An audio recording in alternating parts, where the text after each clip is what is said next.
మహబూబాబాద్ జిల్లా డోర్నకల్ పట్టణంలో అక్రమంగా నిర్మిస్తున్న వెంచర్ను మున్సిపల్ అధికారులు కూల్చివేశారు. సర్వే నంబర్ 118, 121, 122లో సుమారు 3 ఎకరాల్లో అక్రమంగా వెంచర్ నిర్మాణం చేస్తున్నారు. ఎలాంటి అనుమతులు లేకుండా వెంచర్ నిర్మాణం చేస్తున్న విషయం అధికారుల దృష్టికి వెళ్లడంతో జేసీబీ సహాయంతో ఆ నిర్మాణాలను నేలమట్టం చేశారు. అనుమతులు లేని వెంచర్లతో పాటు ప్లాట్లు కొని ప్రజలు మోసపోవద్దని అధికారులు సూచించారు.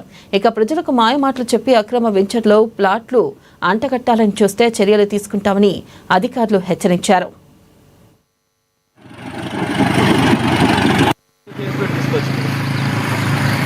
ఈరోజు డోర్నకల్ పట్టణ పరిధిలో పంపుబాయి తండా సర్వే నెంబర్ 118, 121, 122లో దాదాపు 3 ఎకరాల విస్తీర్ణంలో వితౌట్ పర్మిషన్ లేఅవుట్ చేస్తున్న దాన్ని తొలగించడం జరిగింది.